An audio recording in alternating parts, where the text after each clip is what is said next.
Dear children, welcome to another video session. Hope you are all doing well. In this video, we will do the summary of chapter 8, Importance of Food. We all do varieties of activities in our day-to-day life. We need energy to run, play, for doing various household activities. Even when we are resting, our body organs are working. So children, have you ever thought from where we will get this energy to perform all these activities? Yes, during our interactive sessions, we have seen the answer for the question. It is from the food we eat, we will get energy to do all these activities. Let us see the importance of food in this chapter. Children, first we will discuss the mind map. Chapter 8, Importance of Food. In the first section of the chapter, we discussed about need for food. So why we are taking food, children? Almost daily 3 times, at least 3 times we are having food, right? So what this food is useful for us? The food we eat are useful to us. They will help us to grow, to provide us with energy. It will make our body strong and healthy. It will also help to repair our body from injuries.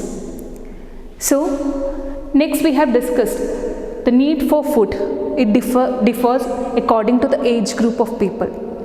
Different age group of people, they will intake food differently.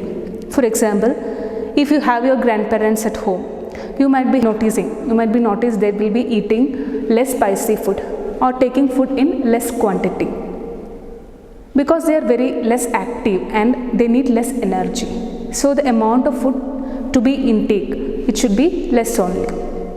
But consider the people or the people of your parents' age group. They will be working throughout the day. So they need more energy and they will be having more food.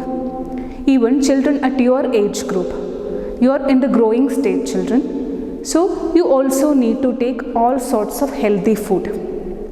But what about babies, children? Do they have the teeth or can they chew or swallow properly? So babies, they will be having only milk up to the age or the months of 4 to 6 months. After that, they will be having milk solids or mashed vegetables or fruits. So it will be easy for them to swallow if the food is fed in semi-solid form. So when they develop teeth or when their teeth start growing, they will have more harder foods. Okay, so the eating habits or pattern will be different for different age group. So the amount and type of food a person is having mainly depends on 3 factors, children. It is the age of the person or the physical activity he or she is doing and the health conditions. Doctors, you might have seen, doctors might prescribe or they will restrict some food if a person is having particular disease. So it depends on the health condition of the person also. And in the next section of the chapter, we have discussed about food nutrients. So before going to the details, let me ask children, what do you mean by nutrients? Nutrients are the substances which are present in food which will help us to live and grow. So there are different types of nutrients present in our food. They are carbohydrates, fats, proteins, vitamins, minerals. Also fibers and water is also present. So what these nutrients will help us for? Carbohydrates and fats, they will provide us energy. Whereas proteins, they will provide or they will help in the body building process or will make our muscles stronger. Then vitamins and minerals, they are the food which keep us strong and healthy or prevent us from falling sick.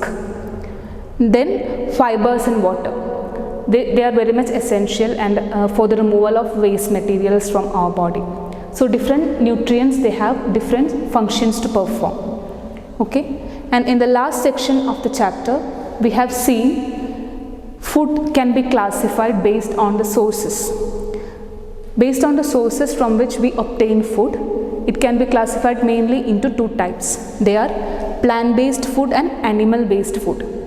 The food that we are obtaining from plants are called plant-based food. For example, all the vegetables, cereals, fruits, spices, all we can classify into plant-based food.